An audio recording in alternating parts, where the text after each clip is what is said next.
savez, j'organisais des congrès. Pour le moment, je n'en fais plus, mais nous avons un centre à Toulon où nous organisons des conférences sur une école que j'ai ouverte qui s'appelle l'École des Sages. Et à chaque fois que j'introduisais le congrès, je disais à chacun, faites un hug avec votre voisin. Parce que vous n'êtes pas assis à côté par hasard. C'est que vous avez des choses à vous dire, sauf si vous vous connaissez, bien sûr. Et je peux vous dire que c'est très intéressant parce que la nutrition, il n'y a pas que la nutrition du corps. Et la nutrition, ça touche 3 corps, âme, esprit. Et je parlais avec une blogueuse tout à l'heure qui a des problèmes. Parce que je lui dis, ok, il y a la nutrition, il y a la micronutrition. Mais si vous êtes dans un conflit actif, dans un gros stress chez vous, ben vous allez foutre votre microbiote en l'air. Donc, c'est pour ça que les dents aussi, c'est tellement important d'avoir une bonne occlusion et pas de voir métaux toxiques en bouche, que tout compte. Nous sommes des êtres plurifactoriels qui, quand on a une maladie, c'est pas juste dû à une cause. Bien sûr qu'aujourd'hui, je vais vous parler du microbiote. Le microbiote, maintenant, qui ne sait pas ce que c'est que le microbiote? Tout le monde en parle. Et d'ailleurs, je remercie le docteur Catherine Kousmine, qui, il y a 70 ans, parlait de flore intestinale, qui déjà faisait des irrigations du côlon, qui donnait des vitamines en intraveineuse quand elle avait des gens dénutris. Parce qu'une vitamine, c'est quelque chose qui doit être apporté par l'extérieur. Sinon, on ne l'appelle pas vitamine. Et pourquoi sommes-nous obligés de manger pour vivre? On ne va pas parler des praniques qui sont les bras croisés, qui foutent rien, qui se mettent dans le prana. Ce n'est pas notre discours aujourd'hui. Alors, j'ai mis cette diapo, enfin c'est plus une diapo d'ailleurs, je ne sais pas comment on appelle ça, parce qu'il ne faut pas oublier nos origines. Nous avons le même génome qu'il y a 70 000 ans. L'homme du paléo, il n'a que moins 12 000 ans. Et aujourd'hui, il y a des nouvelles médecines qu'on appelle l'épigénétique. Donc, ok, on a le même génome. Donc, en ayant le même génome, ça veut dire quoi? N'oubliez pas d'où on vient. On était dehors, on n'avait pas de téléphone portable, on n'avait pas toutes ces pollutions environnementales, parce qu'aujourd'hui, notre environnement est devenu toxique. Et on mangeait des produits bio, frais, d'accord? On mangeait 70% de végétaux. Et on mangeait aussi à la chasse des petits animaux, voire des gros, parce que quand on tombait sur un mammouth, eh ben on ne faisait pas la gueule, on se tapait le mammouth, mais il nous durait des semaines, voire des mois. Et donc on était dans un environnement très anti-oxydant. L'anti-oxydant, c'était naturel. Aujourd'hui, on vit dans un monde très pro-oxydant, délétère, et les jeunes, parce qu'ici, il y a un peu de tout, mais regardez à quoi on abreuve les jeunes. Vidéo, monsieur.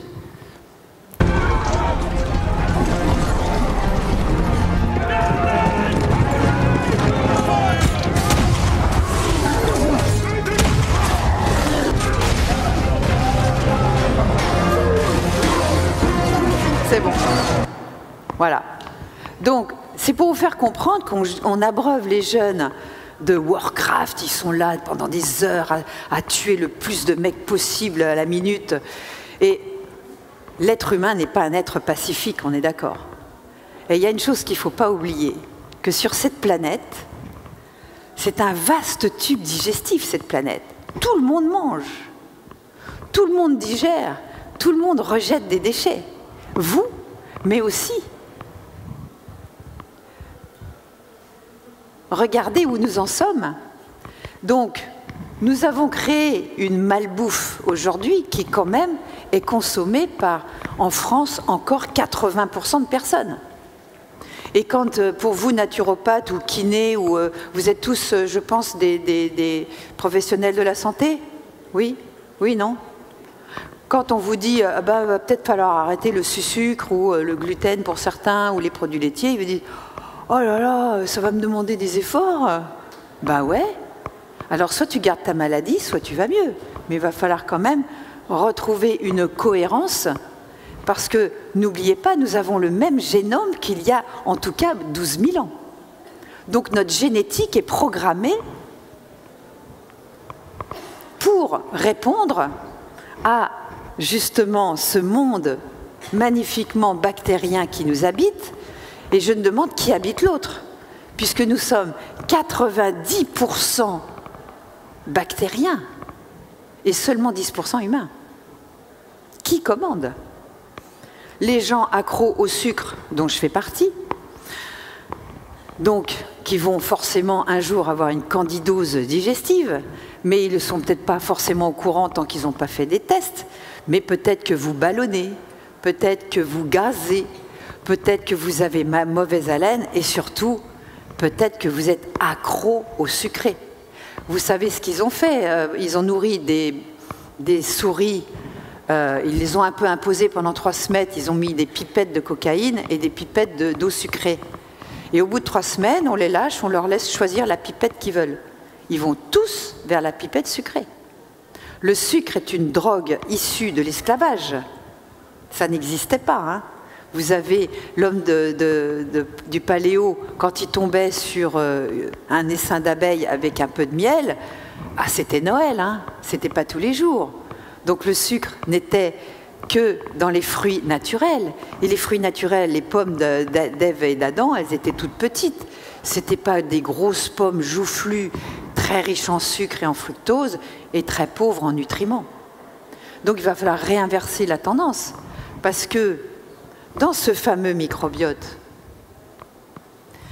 il y a bien sûr le microbiote intestinal. Et j'ai pris ces slides au professeur Vincent Castronovo.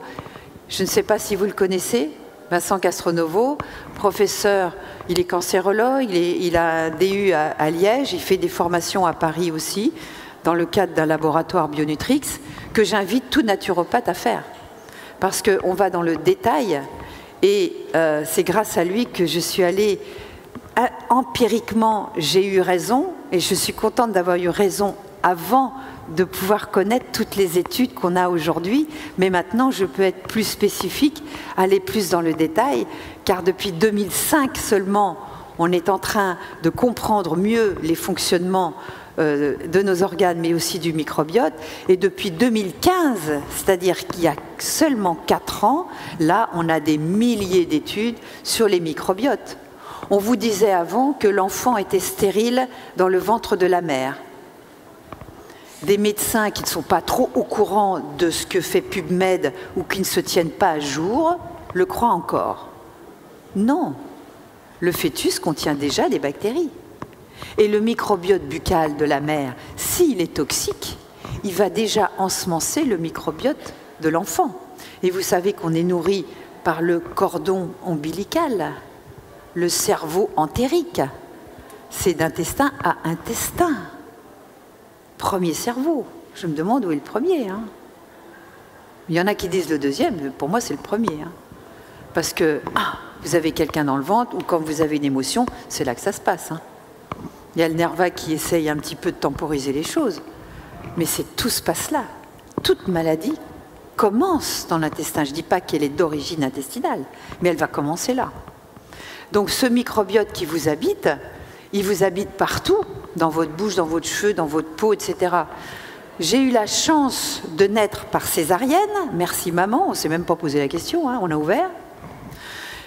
J'ai eu la chance qu'elle me donne des antibiotiques avant l'âge de 3 ans, parce que vous savez que quand on vous donne des antibiotiques avant l'âge de 3 ans, vous avez des risques d'obésité, des risques d'avoir une flore commensale intestinale merdique, ce qui est mon cas. Hein.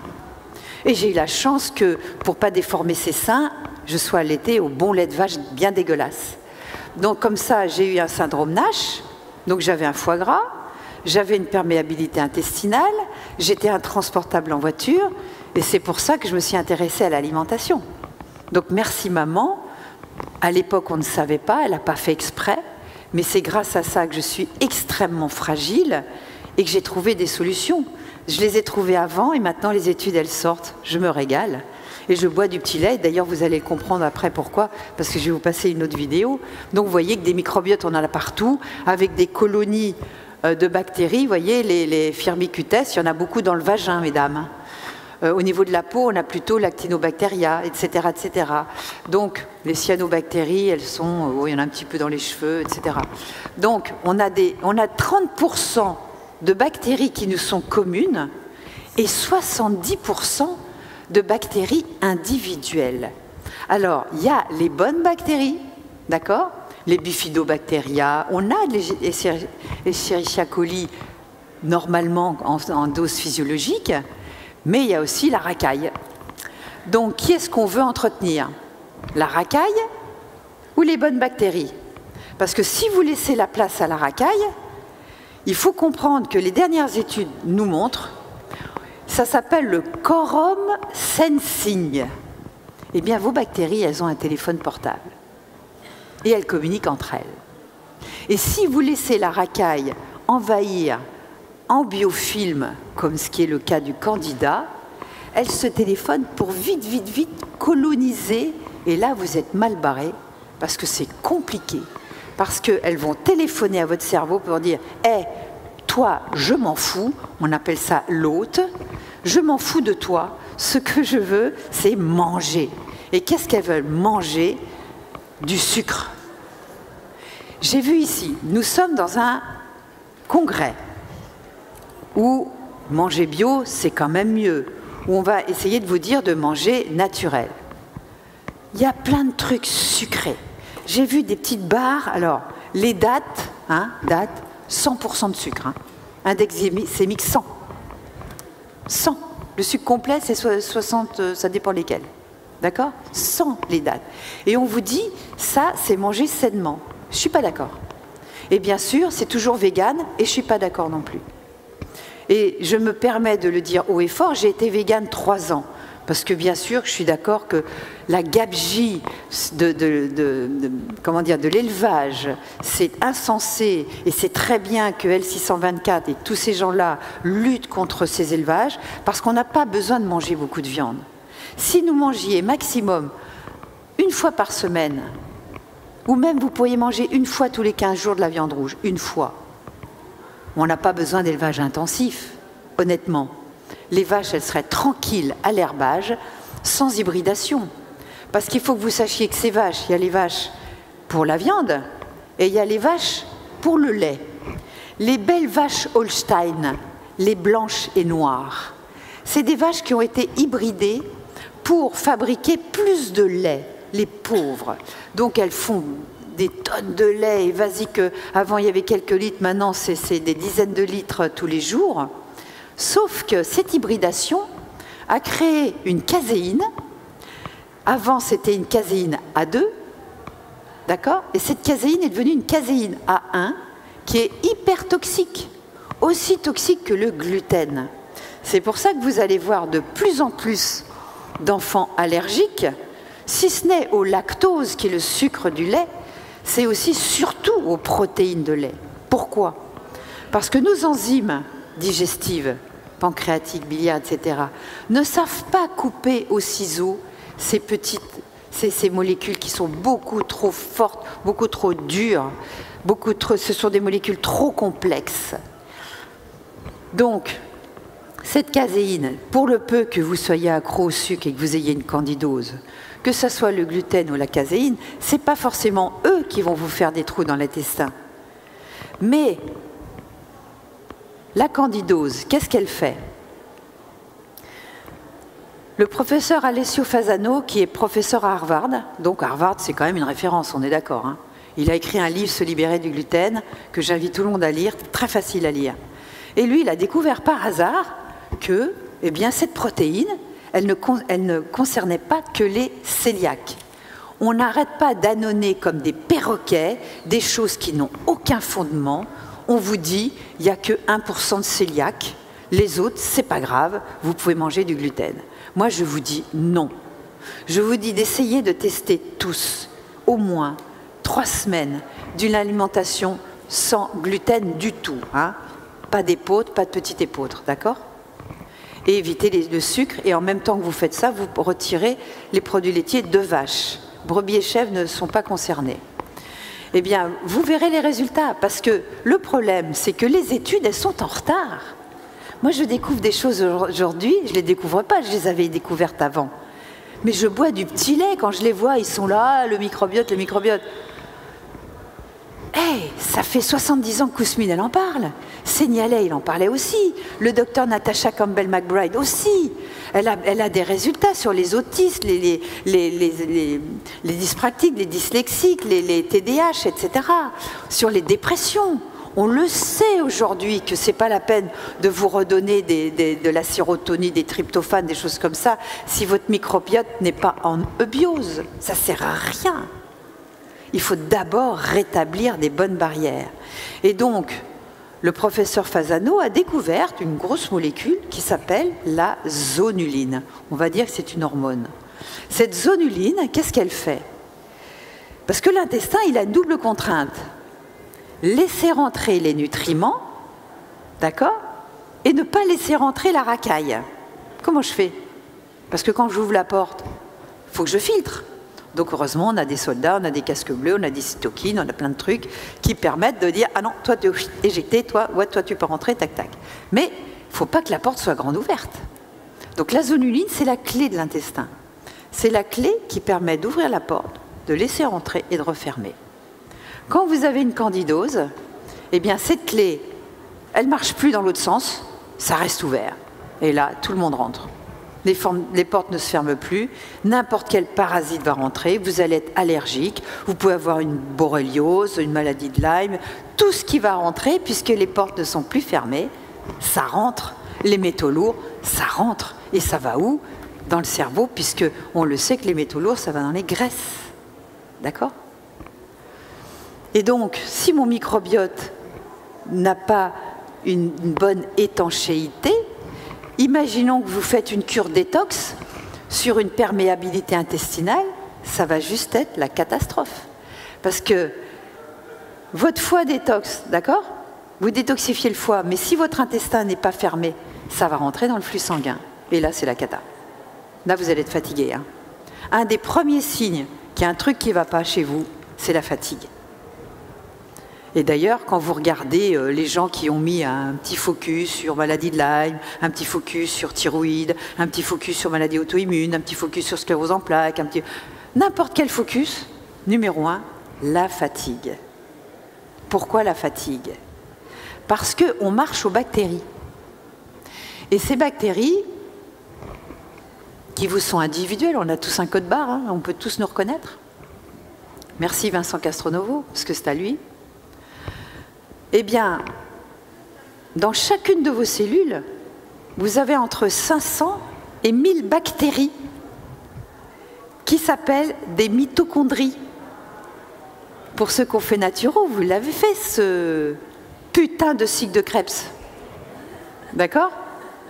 Et donc, vous savez bien que pour que ce cycle s'enclenche, pour que vos mitochondries fassent leurs 50 kg d'ATP, parce que c'est ça qu'elles fabriquent tous les jours. L'ATP, c'est votre énergie, c'est votre carburant. Mais pour carburer, il faut que vos mitos, elles soient en bon état et qu'elles aient elles-mêmes les éléments pour fonctionner. Je sais que notre ami Curtet tape sur le fer, moi je ne suis pas d'accord avec lui. Et d'ailleurs, Vincent Castronovo non plus. Si vous manquez de fer, mesdames, parce que vous saignez tous les mois, une fois que vous saignez plus, ça va se réguler. Mais on saigne, il y en a qui saignent beaucoup et elles perdent beaucoup de fer. Dans les accouchements, on peut en perdre beaucoup. Et il faut savoir que non seulement vos mitochondries sont fer dépendants, ok? Donc si vous êtes en hypo, ça ne va pas, en hyper non plus. Il faut être juste. Et faites vos bilans, faites votre statut martial de fer, parce que la ferritine, ça n'est pas suffisant. Parce que vous savez que le fer est mobilisé quand vous avez une inflammation. Donc, elle peut très bien ne pas se voir au niveau de la ferritine, mais vous la verrez dans d'autres marqueurs. Ok? Donc le statut martial est indispensable à faire pour tout le monde, surtout quand on va attendre un enfant, et pour les femmes qui perdent beaucoup de sang. Les hommes sont moins concernés que nous puisqu'ils ne perdent pas de sang. Ils ont tendance, eux, à accumuler le fer. Et le fer, c'est pro-oxydant, bien sûr. Mais on doit avoir du fer. Et vos mitochondries, elles fonctionnent aussi aux vitamines B, B1, B3, B5, etc. D'accord? Elle fonctionne aussi au zinc. Moi, je vois avec tous les bilans que je vois passer, Mais c'est incroyable le nombre de carences en zinc qu'il y a. En zinc, vous le trouvez dans les huîtres, dans les bigorneaux, parce qu'il est bien assimilable. Sous forme végétale, il l'est beaucoup moins. Et pour peu que vous ayez un intestin, un microbiote non fonctionnel, vous pouvez être en carence. Et votre vitamine D, je viens de sortir un article suite à une interview du professeur Castronovo, justement sur ce thème, parce que ce n'est pas le tout de donner de la vitamine D, bien sûr naturelle sous forme D3. Mais cette vitamine D, alors ça, si vous voulez les voir, c'est sur mon site vitaliseurdemarion.fr, et j'ai une gazette, j'écris tous les 15 jours des articles, parce que moi, mon but, c'est que les gens soient autonomes et qu'ils arrêtent de suivre quelques gourous que ce soit. Je ne pense pas être un gourou, moi je suis un éducateur de la santé, et ce que je veux, c'est que les gens soient autonomes et fassent leurs expériences par eux-mêmes. Parce que vous le savez, les études, il y a aussi des études qui ont été payées par les lobbies pour tergiverser, vous faire bouffer du sucre, des céréales, alors que, justement, les céréales, notre homme du paléo n'en consommait pas. Et je vais vous faire écouter un truc de France Culture. Donc, notre microbiote, c'est notre second génome. On vient au monde avec 22 000 gènes à peu près, hein. Donc 22 000 recettes de papa et de maman, et votre microbiote lui-même a un génome, donc on passe à 300 000 gènes, vous vous rendez compte le truc, avec une adaptabilité incroyable, parce que être en bonne santé, c'est s'adapter aussi, et vos bactéries s'adaptent beaucoup plus vite que vous, et n'oubliez pas leur quorum sensing, où elles se téléphonent, donc qui va gagner? C'est une lutte, manger ou être mangé, et les bactéries finissent par nous manger, hein. Quand vous êtes mort, qu'est-ce qui vous mange? Et encore, quoique, avec tous les antibiotiques qu'on nous a donnés, il paraît qu'on pourrit même plus. Alors, mais bref, donc c'est votre principal auxiliaire de nutrition, de digestion. Et n'oublions pas cette épigénétique. Et ça change au cours de la vie. Votre microbiote, il vieillit. Donc c'est important de le nourrir. Moi, ayant une flore intestinale dramatique du fait de mon accouchement en 56, donc vous imaginez, à l'époque, on ne connaissait pas tout ça, hein. Donc j'ai pas eu la chance de connaître les travaux du professeur Gernez. Et enfin, aujourd'hui, ils disent, voilà, en cas d'accouchement par césarienne, prenez une petite gaze, parce qu'ils n'osent pas me dire, mettez-vous un doigt et faites le tété à vos bébés. Donc prenez une gaze et faites le tété au bébé pour qu'il ensemence son tube digestif, sa peau, etc. C'est votre barrière, c'est votre bouclier, votre flore, vos flores. Parce que la flore de la peau, les gens comme moi, et je suis allée beaucoup au soleil aussi, j'y vais quasiment plus, eh bien, cette flore de peau est très fragile, beaucoup plus fragile que les autres. Et il y a beaucoup de gens qui ont des mélanomes, etc., à cause de ça. Et donc, en vieillissant, forcément, si on mange de la merde, si on mange de la malbouffe, si on mange plein de céréales, eh ben, vous allez monter en insulinorésistance. Comme c'est une maladie totalement silencieuse, le diabète. Diabète type 2, hein. Diabète type 2, vous ne voyez rien. Et lors d'un contrôle, un 70, 2, ou même un 20, au-delà de 1, vous commencez déjà à être en insulinorésistance. Et quand je demande à certains médecins qui ne sont pas formés à la micronutrition, est-ce que tu as fait ton test HOMA, H-O-M-A, ou QUICK, Q-U-I-C-K, ils ne savent pas. C'est un test qui peut vous montrer et l'insuline et la glycémie, parce qu'il y a deux éléments différents, et on peut voir donc si vous êtes en insulinorésistance. Pourquoi je vous parle de ça? Parce que je vais revenir à mes mitochondries. Mes mitochondries, celles qui me donnent mes 50 kilos d'énergie d'ATP par jour, eh bien, vous savez que le cerveau, on vous dit, le cerveau, il se nourrit de sucre. On fait un raccourci, là, hein. Il se nourrit de pyruvate. Ah, c'est quoi ce truc-là? Eh bien, à partir de n'importe quoi, d'une protéine, ce que vous voulez, il est capable de le glycolyser, de le travailler pour nourrir en premier votre cerveau. C'est pour ça que le sucre, c'est très appétant pour nous, parce que déjà le placenta est sucré et que c'est le sucre le plus disponible le plus rapidement. D'accord? Mais il n'est pas disponible comme ça. Il va falloir qu'il passe par un feu, une hydrolyse, pour être transformé en pyruvate. Et c'est sous forme de pyruvate qui va être une énergie pour votre cerveau et pour vos mitochondries. Si vous êtes insulino-résistant, ça ne marche pas. Et vous êtes fatigué, d'abord. Et vous vous dites, mais pourquoi? Putain, je me traîne, j'en peux plus. Alors, qu'est-ce qui se passe? Pour ça, je ne sais pas comment on peut faire de la nutrition juste sans faire des vrais bilans aujourd'hui. Une partie est remboursée par la Sécu pour les médecins, mais une autre ne l'est pas remboursée. Vous savez qu'aujourd'hui, on vous paye que si vous êtes malade. Alors que ce n'est pas le ministère de la Santé que ça devrait s'appeler. Ça devrait s'appeler le ministère de la Maladie. Parce qu'on devrait nous payer pour nous entretenir à rester en bonne santé. C'est peut-être ce qu'ils vont être obligés de faire, hein. Et vous, les naturopathes, vous êtes les futurs médecins, parce que les médecins traditionnels, hein, ceux qui ne sont pas formés, qui n'ont pas pris le temps d'aller essuyer sur un banc et être mal assis à suivre des cours de micronutrition ou de médecine fonctionnelle et nutritionnelle, ils connaissent que dalle. Mais que dalle. C'est-à-dire qu'en 7 ans de médecine, s'il y a des médecins, ils vont, à mon avis, pas me contredire, ils ont 4 heures en nutrition, en 7 ans de médecine, et Dieu sait si je connais des gastro-entérologues, ceux qui ne se sont pas remis en question, hein, je veux bien, ils n'ont pas plus, alors qu'ils ont 3 ans de spécialisation après. Ils vous entubent, ça ils savent faire. Ils vous donnent des pansements. Oh, vous avez le côlon irritable. Bah tiens, je te donne tête poudre blanche, je ne vais quand même pas citer de nom de remède, je ne veux pas avoir de problème avec les labos. Hein? Alors pourquoi les bébés, d'accord? Moi, je suis, parce que ma fille a 28 ans, et elle a plein de copines qui commencent à faire des enfants. Et je suis leur grossesse. Et il y a des très intelligentes qui disent, qu'est-ce que je dois faire pour me préparer? Si j'avais su ça quand j'ai eu mon premier enfant, j'avais 24 ans, j'étais exténuée après, j'avais l'impression d'avoir pris 20 ans, parce que je ne connaissais pas tout ça. Il faut leur donner des oméga 3, des huiles de poisson. Parce que quand on est enceinte, même si vous vous bourrez d'huile de lin, la delta 6 des saturases ne fonctionne pas. Il vous faut des huiles de poisson qui, elles, vont directement fluidifier les membranes. Ça, les médecins, ils savent qu'il faut de la B9, de l'acide folique, ça, tout le monde le sait. Mais l'iode, est-ce qu'ils y pensent? Et l'iode, vous n'en avez pas dans le poisson. Et je peux vous dire, si vous faites tous ici votre statut en iode, je suis sûre qu'il y en a 80% qui sont carencés. Et l'iode, ainsi que le sélénium, mais l'iode est le carburant de votre thyroïde. Et le thyroïde, c'est quoi? Entre autres, c'est le starter de vos mitochondries. C'est l'allumage. Vous ne pouvez pas vivre sans thyroïde, ou alors vous avez un médicament à vie, et Big Pharma le sait très bien.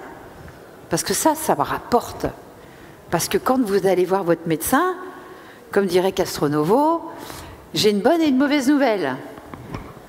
La mauvaise pour vous, c'est que vous avez une maladie auto-immune et qu'on va se voir souvent, non, et que vous avez pour la vie. Et la bonne pour moi, c'est qu'on va se voir souvent. C'est ça les maladies d'aujourd'hui. C'est des maladies chroniques où vous êtes dépendant d'un médicament. Et tous les gens qui ont eu le problème avec le lévothyrox, qui avait changé leur formule, en savent quelque chose. Ma tante a été une des victimes de ça. Et donc, il suffit d'une petite formule, ça y est, le starter de vos mitos, il ne marche plus. C'est fini. Et vous êtes fatigué, vous n'avez plus envie de rien, vous pensez qu'à une chose, être allongé. Foutez-moi la paix, je veux dormir. C'est pas ça la vie.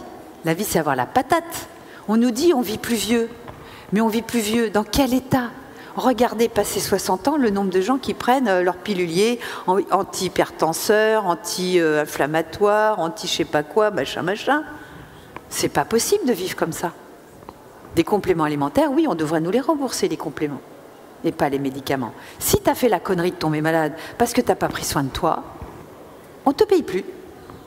Donc on te paye tant que tu vas bien te nourrir, tu vas faire des petits efforts, tu ne vas pas bafrer, tu vas manger moins, tu vas comprendre, aller vers des éducateurs de santé pour essayer de comprendre un petit peu comment ça fonctionne, faire les bons bilans, et à ce moment-là, tu vas bien te nourrir. Et donc les bébés qui sont nourris au lait de vache, cuit au four au micro-ondes, tant qu'à faire. Qui a encore des micro-ondes ici? Mon Dieu. Alors en 1985, c'est super d'être un dinosaure de la nutrition parce que j'ai dû passer maintenant. En 1985, il y avait un biologiste, il était autrichien, et c'était le début des fours à micro-ondes, donc il avait mis du lait dans ce four à micro-ondes et il avait étudié un acide aminé qui s'appelle la proline. Et la proline, elle tourne à gauche, c'est L-proline, left, lévogir. Et quand elle est au four à micro-ondes moins d'une minute, elle devient D-proline. La D-proline est un neurotoxique, toxique pour le foie et les reins. Vous croyez que vous rendez un service en réchauffant un biberon de lait au four à micro-ondes où il y a marqué en tout petit qu'il faudrait laisser reposer au moins 10 minutes avant de gérer quelque aliment que ce soit. Donc franchement, prenez une casserole, prenez de l'eau, mettez votre bib, bain-marie, c'est génial. Et vous pourrez même toucher à, là c'est bon, c'est à température. C'est n'importe quoi ce qu'on nous fait faire. Parce que, entre autres, pour notre microbiote, puisque j'y suis, il y a les cuissons. En 1985, il y a eu un congrès de Toulouse, et d'ailleurs j'étais une des premières à le révéler lors d'un congrès Kousmine, où je disais, attention, une grillade contient en goudron cancérigène l'équivalent de 1000 cigarettes inhalées. Une grillade, bien rôtie je dois dire. Ils ont fait ça sur une côte de mouton. 1000 cigarettes en taux de goudron qui attaquent vos muqueuses. Vos muqueuses, votre mucus, c'est lui qui vous protège, qui soit là. Parce que la muqueuse du nez, de la bouche, de l'intestin, ça communique. On peut péter par la bouche. On pète par la bouche d'ailleurs. C'est pour ça qu'on peut mesurer vos gaz respiratoires. On peut mesurer, alors si ça sent mauvais, si vous avez une haleine de chacal, c'est que votre microbiote, ça ne le fait pas. D'accord ? Alors si vous gazez que ça ne sent pas, vous fermentez les sucres. Si vous gazez que ça sent, vous fermentez plutôt les fibres et les protéines. Donc c'est de la putréfaction, des putrécines, des cadavérines, des trucs horribles quoi. Donc je vous en prie, ayons un bon microbiote. Et ce mucus, eh bien, quand ça ne va pas là, c'est que ça ne va pas là. Alors donner ce lait de vache dégueulasse, foutu au four à micro-ondes, parce que rien ne remplacera le lait de la mer. Rien. N'oubliez pas qu'il y a bien sûr des bactéries dans le lait de la mer. Le lait de la mer est très riche en lactose, mais aussi en fructo-oligosaccharides, les fameux FODMAP que les gens ne digèrent pas, évidemment.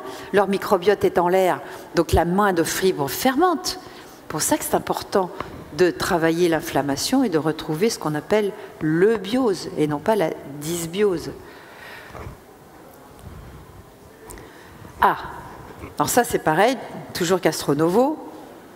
Un nouveau truc que j'ignorais et que vous ignorez sans doute, c'est que ce mucus, sur ce mucus, eh bien, il y a ce qu'on appelle un polymorphisme génétique, et il y a des gens qui n'ont pas cette enzyme qu'on appelle la fucosyltransférase 2, le FUT2.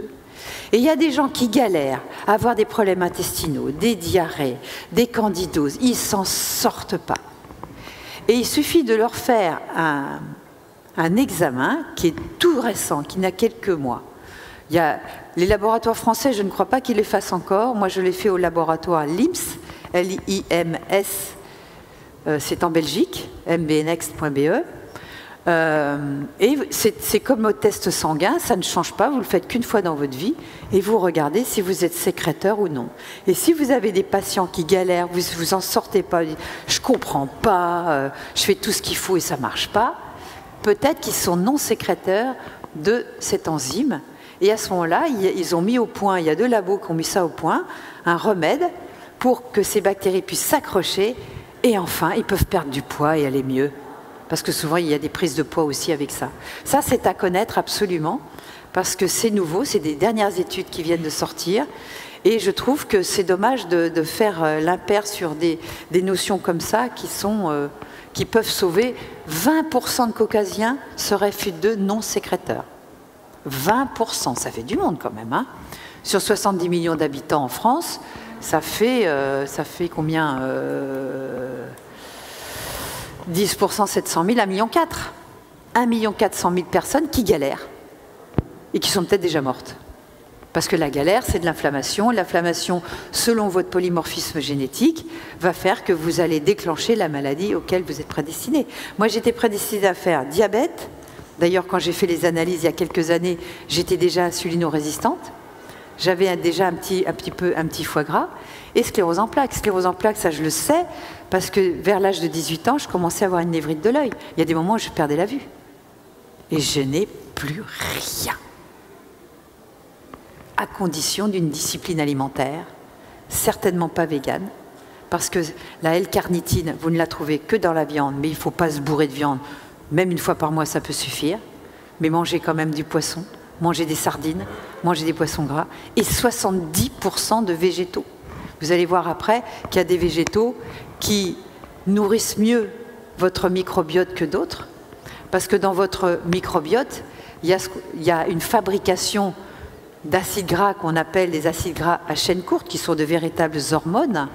Et ces acides gras à chaîne courte ne peuvent se fabriquer qu'avec les fibres des végétaux. D'accord? Quand vous buvez que des jus, vous n'avez pas de fibres et vous ne nourrissez pas vos microbiotes. Cette mode qui a eu de boire que des jus est une catastrophe. Que vous fassiez 1-2 jours pour mettre au repos votre intestin tellement il fermente, tellement il est explosé, un petit jeûne de 5 jours ne lui fera pas de mal, ou un jeûne de jus de légumes, pas de fruits, parce que vous savez que les fruits pris en jus, l'index glycémique monte au plafond. Et les grandes maladies aujourd'hui sont dues à l'hyperinsulinisme, entre autres, qui va entraîner de l'inflammation. Et c'est une boucle qui est bouclée. Et quand je vois qu'ici, il n'y a que plein de choses sucrées, non, non. Un peu de protéines, on aurait pu avoir des sardines, des tartares d'algues, des trucs avec des légumes. Je sais que ce n'est pas facile à faire. Et les seules cuissons que moi je préconise, bien entendu, les gens qui me connaissent savent que je préconise le vitaliseur avec donc la vapeur douce. Pourquoi le vitaliseur? Parce que le couvercle est en dôme pour éviter que l'eau de condensation n'aille délaver l'aliment, car on s'est aperçu que quand il y avait une saturation en eau, vous activez certaines enzymes qui vont détruire l'aliment, d'accord? Et il faut que ça cuise le plus rapidement possible, d'où le diamètre des trous, pour avoir une très bonne activité de vapeur et toujours en dessous de 100 degrés, évidemment. Donc les cuissons comme les grillades, les cuissons comme les fours à micro-ondes sont délétères. Que vous fassiez des petites fondues d'oignons, j'en fais, bien sûr. Mais attention à tout ce qui est carbonisé, trop rôti. Faites un maximum de cru et de vapeur, mais attention au cru. Alors c'est là, bon là, vous savez bien que le microbiote est au centre de toutes les fonctions, que ce soit le foie, les yeux, les articulations, le cœur, le cerveau, etc. Le bio, c'est la bonne santé de votre intestin. Et vous voyez, écrit en gras, mastiquer. Ça coûte que dalle. C'est un conseil pour vous. Ah, j'ai pas le temps. Bah, mange pas alors. Si vous n'avez pas le temps, mangez pas. Franchement, hein, moi je vous le dis pour vous, vous pouvez résoudre 80% de dysbiose uniquement avec ce bon conseil. J'imaginais pas à quel point c'était important, je croyais bien mastiquer. Moi je dis, roulez une pelle à vos aliments, c'est-à-dire, vous mâchez, vous mâchez 30 fois, c'est débile parce qu'on perd le plaisir. Le plaisir, il est là. Hein. La tarte aux pommes, quand elle arrive au niveau de l'iléon, on s'en fout complet. Hein. Même déjà, dès que vous avez avalé, c'est fini. Hein. Le plaisir, il est là. Donc, prenez du temps. Mangez moins, vous verrez que vous mangerez moins. Parce que la satiété va arriver beaucoup plus rapidement et vous serez satisfait et votre microbiote va vous dire « Ah, j'ai encore besoin de tel nutriment » si vous allez jusqu'au bout du truc de la mastication. Il y a un truc à faire. Ça, c'était Guy-Claude Burger avec son instinctothérapie, mais c'était pas con ce qu'il faisait. C'est-à-dire, entre chaque bouchée, moi, faites-le avec un œuf coq, par exemple. Vous prenez un œuf coq, vous prenez la première bouchée, vous la dégustez. C'est bon, c'est génial, un bon œuf coq bio ou bleu blanc cœur, parce que c'est une filière où il y a des oméga 3 dans le jaune d'œuf. Et puis, vous posez votre cuillère et vous sentez, pas une huile essentielle, mais vous prenez une rose ou une fleur à côté et vous sentez, parce qu'on sature très vite. Vous savez, un parfum, moi je ne sens pas mon parfum parce qu'on sature très vite. Donc on prend un parfum et on va reprendre une deuxième bouchée. Et pareil, et vous verrez qu'au bout de, ça dépend des gens, 2, 3, 1, l'œuf il a plus de goût. Donc n'en prenez pas beaucoup à chaque fois. Il a plus de goût. Ça veut dire que vos récepteurs sont saturés et que votre organisme a son quota des vitamines, des éléments dont il a besoin, des phospholipides, etc. Et donc, vous pouvez manger autre chose. Alors c'est vrai, regardez dans les pays asiatiques, ils ont plein de plats. Nous, on a un gros plat avec toujours les mêmes gros trucs, alors que c'est mieux d'avoir plusieurs légumes. Moi, j'ai des soirées de Shabbat avec des amis où il y a plein de plats différents. Donc si vous mastiquez bien et que vous avez une belle diversité sur votre table, et ça ne coûte pas plus cher parce que vous ne mangerez pas beaucoup à chaque fois, vous pourrez peut-être manger, si vous les supportez, des lentilles, des choses comme ça, les pois chiches, les roumous, mais aussi des légumes différents. La protéine, vous n'êtes pas obligé d'en manger plusieurs, donc ce sera une protéine, mais plein de variétés de légumes. La richesse de la nature est fabuleuse. Alors là, je voulais vous faire écouter, c'est sur France Culture. C'est 3 minutes de France Culture, où là, je buvais du petit lait. C'est un anthropologue qui parle, et qui nous parle de l'homme du paléo, comment il fonctionnait. Vas-y. Est-ce qu'on peut caractériser un certain nombre d'étapes? Par exemple, ce qu'on sait de Lucie, on ne va pas remonter à Toumaï, 7 millions d'années, mais disons, si on se contente de remonter déjà à Lucie, 3 millions et demi d'années, Lucie donc avait une mâchoire très épaisse, elle se nourrissait, vous disiez qu'elle mastiquait beaucoup, elle se nourrissait de quoi, Lucie? Elle se nourrissait essentiellement de tubercules, de fruits, de noix, de légumineuses qui sont assez coriaces, mais dès qu'ils avaient l'occasion d'attraper des fruits, ils n'allaient pas s'en priver, et l'occasion aussi d'attraper de la viande, ils n'allaient pas s'en priver. Ça, c'était plutôt des opportunités, comme chez les chimpanzés d'aujourd'hui. Donc, ils étaient omnivores, avec une tendance très forte à consommer des tubercules, qui sont très bonne qualité nutritive, mais le problème, c'est que les parties souterraines des plantes, tubercules, bulbes, oignons, racines, etc., ce sont de bons nutriments, mais derrière, notamment, ça contient l'amidon, et c'est très difficile à dégrader. Et l'invention de la cuisson va faire sauter donc un verrou physiologique en cuisant les tubercules, et ça, c'est vraiment les premiers hommes. Ils vont s'ouvrir un accès beaucoup plus large à une diversité de ressources alimentaires. Ce grand problème des singes dans la nature, quand ils sont omnivores, frugivores, c'est d'apprendre à ne pas s'empoisonner. Donc ça, c'est des cultures, c'est transmis, c'est très compliqué. Et l'invention des cuissons va complètement permettre de détoxifier les nourritures, je le disais, de dégrader l'amidon. Et ça tombe bien, parce que notre cerveau, c'est l'organe qui consomme le plus d'énergie. Et c'est un des éléments qui a permis l'accroissement donc de notre capacité cérébrale, en tout cas des volumes du cerveau, et nos capacités cognitives. Donc c'est ce qu'on appelle aujourd'hui, dans les théories de l'innovation, des technologies généralisées. Le feu est une technologie généralisée avec cette technique qui va complètement modifier l'accès à la nourriture, mais à notre biologie, notre physiologie, la société, la répartition des tâches, sans tomber dans les clichés, les femmes à la cuisine et les hommes à la chasse. Il faut faire extrêmement attention à ça.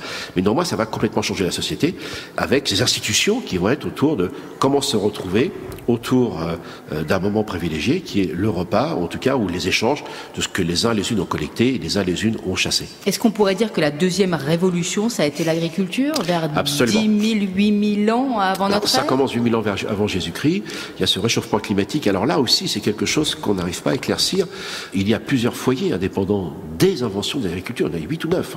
Les Amériques, bien sûr, mais c'est les vallées du Gange, c'est le sud de la Chine, c'est aussi l'Afrique occidentale, bien sûr le Proche-Orient pour nous, Nouvelle-Guinée. Et là, effectivement, on va commencer à produire des nourritures et à sélectionner. Par exemple, ça peut vous surprendre, mais dans la nourriture paléo, vous n'avez pas du tout de céréales. Tout ce qui est céréales, tout ce qui est... Anne Desbordes-Munoz à Thiès, oui, absolument. Ça aussi, c'est quelque chose qu'on a eu du mal à comprendre. On nous a tous appris à l'école que grâce à la culture, aux outils, on s'est affranchi des contraintes de la nature, notamment des processus de sélection naturelle. C'est faux. Alors, en fait, par exemple, digérer le lait, c'est extrêmement compliqué. Il faut les enzymes et les gènes qui vont derrière. C'est pas tous les peuples du monde qui peuvent digérer le lait. Donc il y a une sélection sur la mortalité infantile. Comme pour le favisme, manger trop de fèves ou aujourd'hui les allergies au gluten sont des conséquences de ces innovations culturelles. Donc les évolutions, c'est toujours des compromis. Ça nous a apporté beaucoup de choses, les inventions des agricultures, bien évidemment. Mais on a eu des conséquences. La taille corporelle a diminué, la taille du cerveau a diminué, nos robustesses physiques ont diminué. Et donc, vous voyez, à chaque fois, ces changements ont considérablement modifié notre évolution. Pas mal, non? Non, c'est important de comprendre que on nous a fait croire le contraire. Là, ça fait depuis la guerre 40, moi je suis née qu'en 56, mais ils disaient qu'il fallait nourrir tout le monde, et qu'est-ce qu'ils ont fait? Ils ont orienté des études pour vous faire bouffer des céréales et du lait. Et aujourd'hui, les gens sont un peu moins bêtes, et ils commencent à se réveiller parce qu'ils vont très mal. Donc ça suffit, quoi. Le petit déjeuner du bol de céréales avec du lait, stop, stop.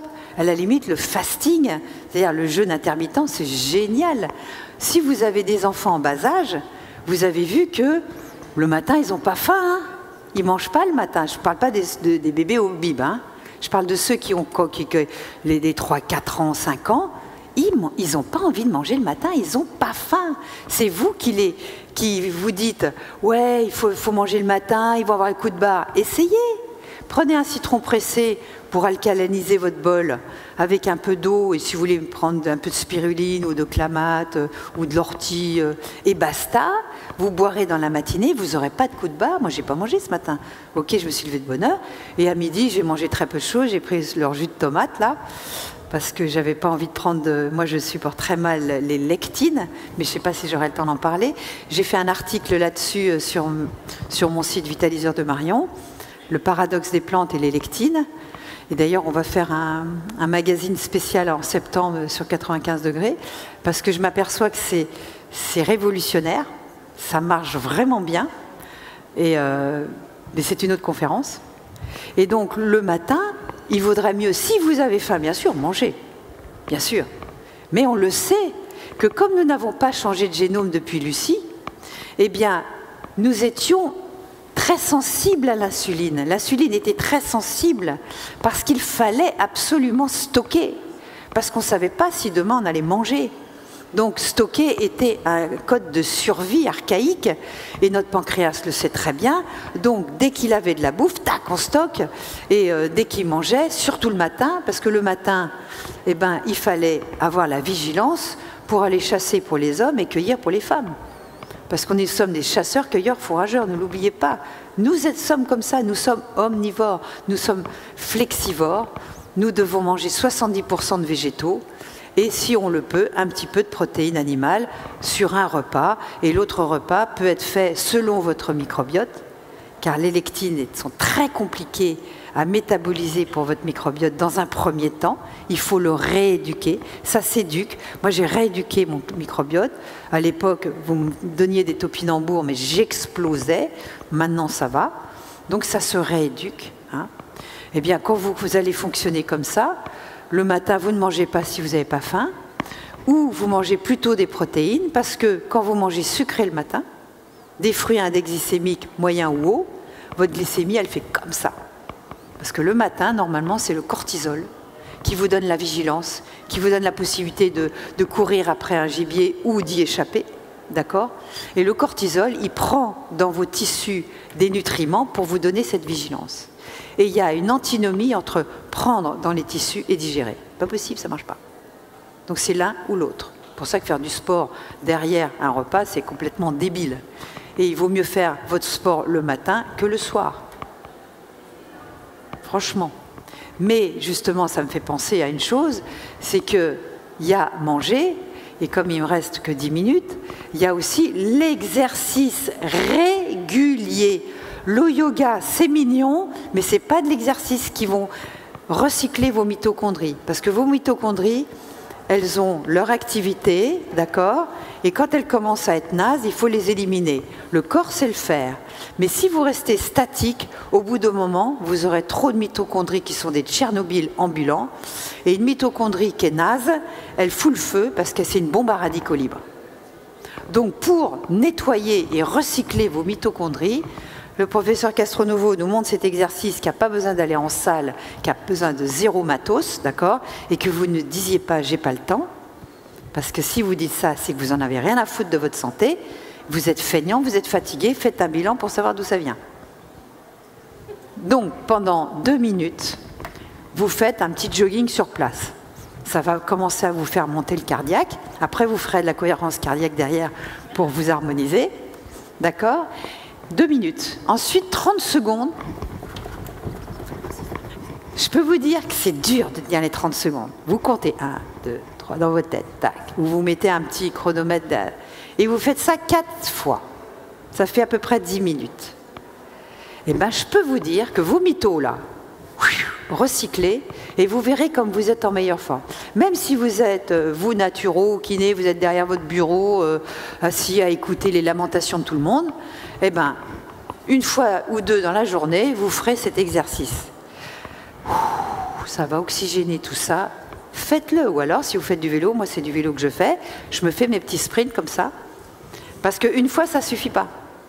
Il y a tout un cycle pour que les mitochondries, justement, que ça arrive jusqu'au recyclage. 4 fois. Faites-le, vous allez voir, c'est crevant. Hein. Alors faites-le après comme vous pouvez, et puis vous verrez que vous gagnerez en endurance. Ça, c'est un autre conseil, mastication, et cet exercice régulier, au moins en tout cas une fois tous les 2 jours. Donc pourquoi la loi du maillon faible? Eh bien cette loi du maillon faible, c'est que si vous mâchez 10%, eh bien vous allez prendre que 10%, et 90% c'est dans la cuvette des WC. Donc quel gâchis! Hein, c'est pas la peine d'être gilet jaune, ça sert à rien. Hein. Mangez moins et mastiquez. Vous allez faire des économies. Donc ces fameux prébiotiques, avant on mangeait plus d'1 kilo de végétaux par jour. Aujourd'hui, la salade, c'est juste une décoration sur l'assiette. Quand vous allez au resto, ils vous mettent ça de légumes. Hein. Nous, avec mon compagnon, on mange un saladier à nous deux, mais plein, à ras-bord, avec plein de petits trucs dedans. Et puis des légumes vapeur, pareil. Légumes, vous avez vu, vous avez entendu que la cuisson a permis au cortex de se développer. Nous ne sommes pas des vaches. Nous n'avons pas une enzyme qui s'appelle la cellulase. D'accord? On n'est pas des vaches. Ça se saurait. Donc si vous mangez tout cru, si vous ne mastiquez pas, mais c'est carrément la cata. Et vous croyez qu'en mangeant cru, vous allez garder, ok, une partie des vitamines, mais si votre microbiote est en inflammation, vos vitamines, elles vont servir à rien, elles vont aller à la poubelle. Comment sont vos crottes? Est-ce que c'est un joli boudin qui coule et vous retournez, il n'y a presque plus rien parce qu'il est déjà parti de l'autre côté? Est-ce que c'est en pétarade? Est-ce que ça flotte? Etc. Donc, demandez à vos patients comment sont leurs crottes. Je vous jure, hein, c'est vachement important. Moi, avant, j'étais la reine de la constipation. C'était une catastrophe. J'étais affiliée au chlorumagène. Même le psyllium me faisait gonfler. Enfin, j'essayais de trouver des trucs pour arriver. J'étais spasmée. Donc, première découverte il y a 20 ans, le gluten, qui est une protéine qui colle. Donc, ça colle vos intestins et votre cerveau. Hein. Je pense que les terroristes, c'est plutôt des mecs qui bouffent beaucoup de sandwichs et de pizza. Hein. Ça leur colle les neurones. Non, mais c'est important, parce que regardez le monde dans lequel on est. Hein? Ben vas-y, parce qu'on n'a pas beaucoup de temps. Merci. Je m'appelle Yolande. Oui. J'aimerais savoir ce que vous pensez des graines germées. Alors ça dépend. Une graine germée, moi, si je peux vous donner un conseil, si vous voulez manger des lentilles et des pois chiches, faites-les pré-germer, absolument, parce que c'est vrai qu'il y a plus de protéines et moins de sucre. On délivre donc, on réharmonise le produit, mais au niveau de la cellulose, c'est très compliqué. Donc moi, je conseille de les cuire au moins 20 minutes à la vapeur, au moins, et si ce n'est pas suffisant, de continuer dans l'eau. Les graines germées comme les herbes, comme l'alfalfa, ça pose moins de problèmes, mais à chacun de vérifier. Parce que nous sommes tous différents. Je ne peux pas dire les graines germées. Ok, il y a bien sûr des vitamines, des éléments nutritifs. Mais si vous êtes en dysbiose, ça va être une cata. Ça va être une bombe à fermentation. Donc c'est à vous de voir ce que vous supportez et surtout de bien les mastiquer. Donc voilà les produits qui contiennent le plus de fibres qui vont vous faire fabriquer les acides gras à courte chaîne comme les propionates, etc. Donc les salsifis, on en trouve moins. Mais il y a des salsifis congelés. C'est le seul truc. Il y a quelques trucs où je dis la congélation n'est pas un problème. Donc c'est des salsifis parce que c'est trop chiant à éplucher. Ça colle, c'est une catastrophe. Donc eux, ils ont fait le boulot. Les petits pois, les fèves, si vous les supportez en petite quantité, toujours accompagnés de légumes verts ou de légumes colorés, une assiette arc-en-ciel, les navets, les asperges, et là c'est fini la saison, la chicorée, mais aussi la roquette, c'est génial, les radis, les choses comme ça sont très riches, l'ail, l'oignon bien sûr, les artichauts, les bananes plutôt vertes. Donc prenez des mangues un peu vertes, prenez des bananes un peu vertes, c'est le seul fruit qu'on peut autoriser qui ne faut pas monter la glycémie. Si vous prenez les bananes trop mûres, là, ça la fait monter. Parce que notre ennemi numéro 1, c'est quand même la glycémie et il y a beaucoup trop d'aliments trop riches en glycémie. Les baies, elles, c'est génial, c'est des réservoirs à polyphénol, donc les groseilles, les framboises, les fraises, les érelles, etc., la grenade, etc.,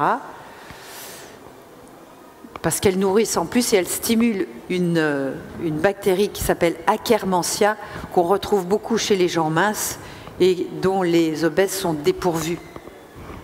Car la variété de la population de vos bactéries va être très importante. Et quand on n'a pas Akkermansia, là c'est dommage. Et donc c'est pour ça qu'on en arrive presque aux transplantations fécales. Et ceux qui font des belles crottes bien moulées, allez dans ces laboratoires parce que vos crottes valent de l'or. Valent de l'or. Il y avait les transplantations, il y avait le sang, mais bientôt il y aura un commerce du caca. Parce que si vous faites bien caca, je peux vous dire, vous pouvez aller dans des banques là pour le donner, si vous êtes bien en eubiose, parce que ça va être très utile à des gens qui ont du clostridium, qui doivent absolument être recyclés là-dessus, hein. Bien sûr, tout le monde connaît le côté anti-inflammatoire du curcuma. Les oméga 3, pourquoi je les ai mis là? Parce que c'est très important pour le bon fonctionnement de tout cet organisme peuplé de bactéries et de cellules et de mitochondries, c'est que les membranes doivent absolument avoir une fluidité. Si vos membranes ne sont pas fluides, les échanges ne peuvent pas se passer. Et vos mitochondries, elles ne pourront pas bien bosser. Et alors, à ce moment-là, l'hypertension va commencer. Comment? Parce qu'un globule rouge, il fait 0,7 microns, je crois. Et l'espace par lequel il doit passer, il fait 0,5 microns. Il se déforme pour passer. Mais si vos membranes sont rigides, il faut que la tension monte pour que ça passe.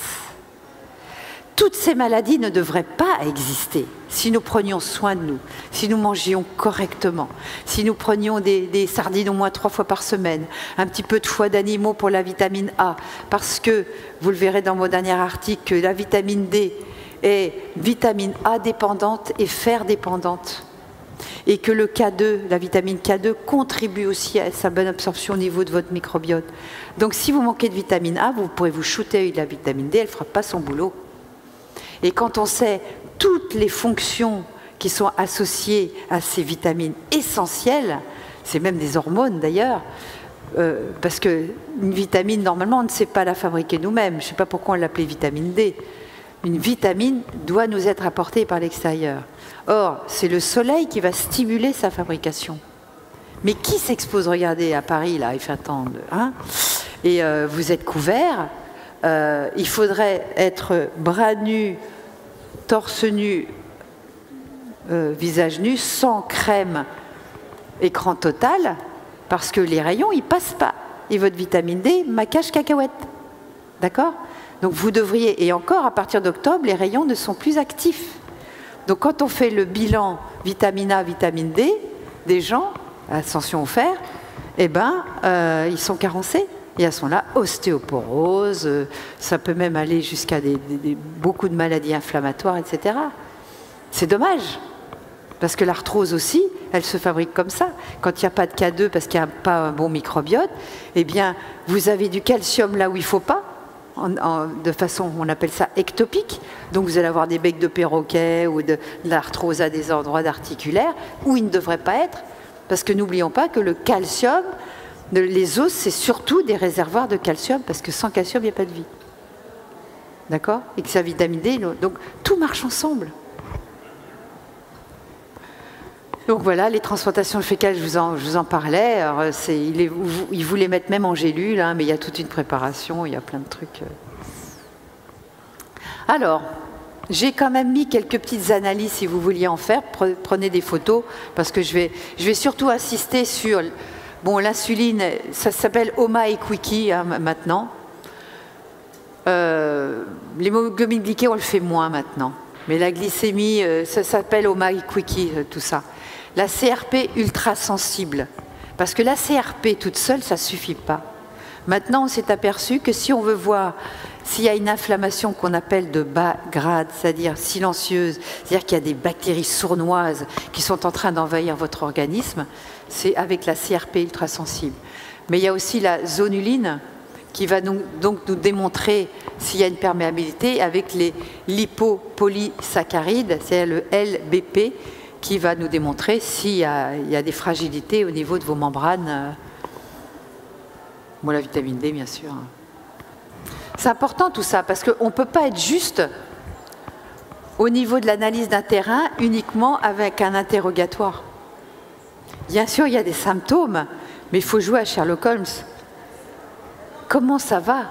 Comment allez-vous à la selle, bien sûr, mais d'où vous venez? Comment vous êtes né? Est-ce que vous êtes né par césarienne? Est-ce qu'on vous a donné des antibiotiques quand vous étiez petit? C'est quoi les maladies de vos parents? Parce qu'on comprend à la fois les habitudes, mais le polymorphisme génétique. Après, bien sûr, c'est pas parce qu'on est programmé à faire une maladie qu'on va la déclencher, mais soyons justes. Aujourd'hui, la science avance, on a des outils qu'on n'avait pas avant, et là, on peut être vraiment formidablement juste, et moi c'est grâce à ça que j'ai récupéré ma santé et que j'ai compris, sur les lectines vous lirez mes articles, et que j'ai compris que c'est pas en mangeant plus qu'on va, ni en mangeant moins et en ayant des jeûnes tout le temps, ni en étant monodiète ou végane ou manger cru ou manger des jus, etc. Non, flexivore, soyons tolérants, c'est pas parce que ça vous convient à vous que ça convient à votre voisin, hein, mais connaître votre terrain. Les acides gras érythrocytaires, c'est une analyse sanguine qui nous permet de voir sur 3 mois comment vous absorbez et intégrez dans votre organisme les acides gras, parce que c'est la base pour la nourriture, pour les échanges membranaires, etc., pour votre cerveau. Donc ça, ça devrait être courant pour vous, de le faire en tout cas pour vous. Voilà. Bah écoutez, je vous remercie de votre attention parce qu'il faut que je sois à l'heure.